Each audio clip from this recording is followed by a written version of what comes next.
Hey everyone, it's me, Pupper. Do you like Pokemon? I like Pokemon. And like many Pokemon fans, there are at least a few designs that I feel could use a bit of work. Now, I don't think my designs would be better per se, I just like drawing Pokemon and I wanted to see how I could change them up. A little bit ago I made a list of designs that I would like to change, and I picked a few of them at random. So today we'll be doing 6 designs. Now without further ado,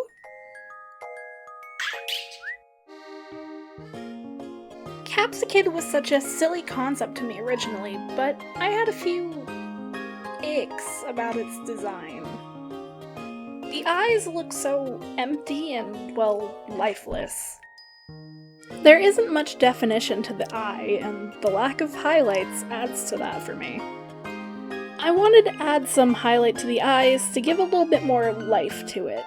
And I wasn't the biggest fan of his odd little leaf arms that might not be arms, I don't know. So I changed the leaf arms to a silly little collar and gave it little arms under it.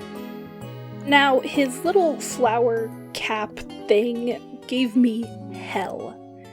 I tried for a long time to get the flower shape included, and I think I did that well enough. Anyway, here's my Capsicid.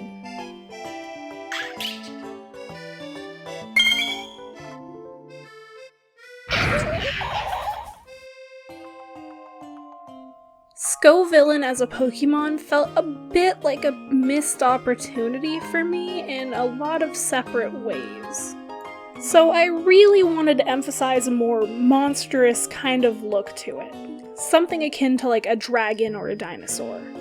And I know that's a little cliche for Pokemon, but I don't really care. I just wanted to draw a silly dinosaur pepper. I tried to keep the head shape more pepper-like, but I also wanted to make it look a bit more like a dried chili pepper. That also worked really well with my idea for the more dragon-like head shape.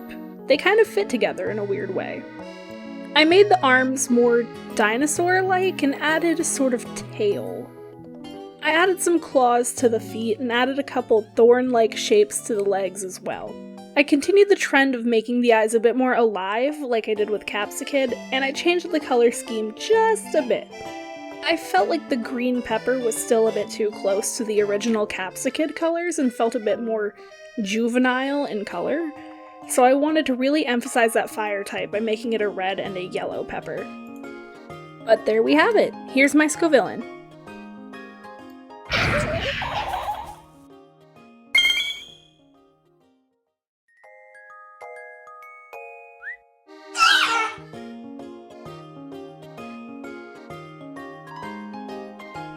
Now, I don't know about you, but me personally, I love Kubfu, and I'm very attached to it and its story in the Isle of Armor storyline.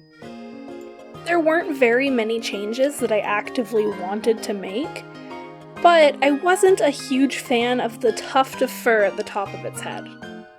And I know it was supposed to mimic a headband around the head, but the shape just didn't feel right to me. I know it's fur, but it looks off. So I just wanted to, change the shape of it. God, I suck at voiceover. I also added a little pattern around the waist that connected to its tail, and I did that to mimic I did that to mimic a white belt in Kung Fu. And to round off the whole thing, I just wanted to give it some cute little paws at the bottom instead of the weird little tuft things? I'm not sure what it was. But without further ado, here's my Kubfu.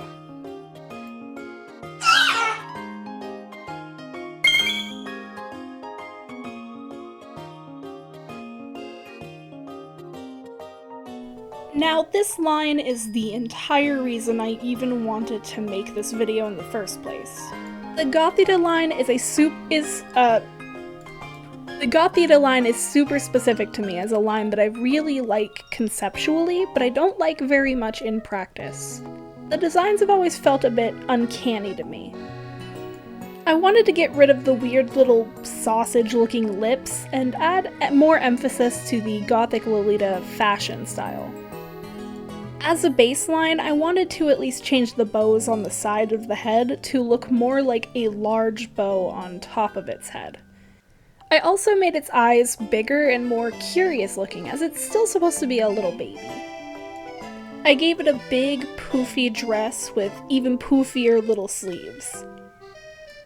And I really wanted to change up the shiny to be very contrasting to its visual design, so I wanted to add a bunch of pastel pinks and whites. And that about covers it for my Gothita.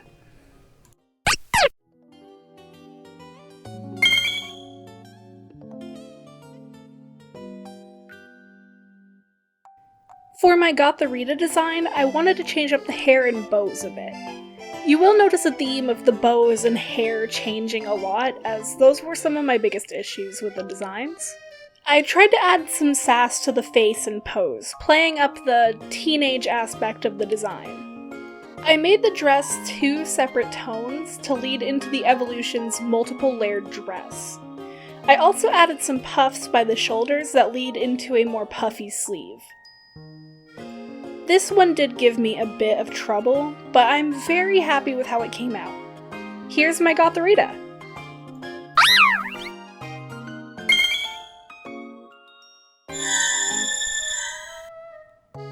Gothitelle was the most difficult one for me in this entire video.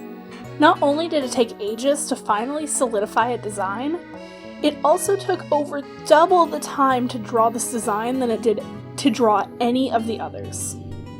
I did remove a lot of the bows from this design, but instead I added a lot of white accents to the design. I tried to make the hair more orb-like to match up with her pre-evolution designs, and I did elevate the dress to more of a layered, poofy, floor-length gown. I also tried to emphasize more of an upset-looking expression than the previous stage.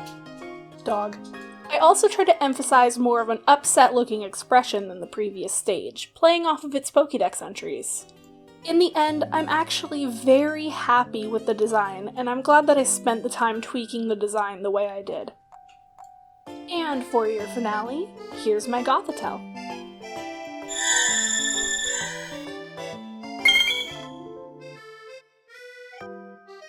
All in all, I'm very glad I took the time to go through this challenge. It was a ton of fun going through a few of these designs and changing them based on what kind of things I'd like to see from them personally. What do you think? What Pokemon do you think could use a redesign? Let me know down below and I may include it in the next video. But I think I've rambled on for long enough. Till next time, this is Pupper, signing out.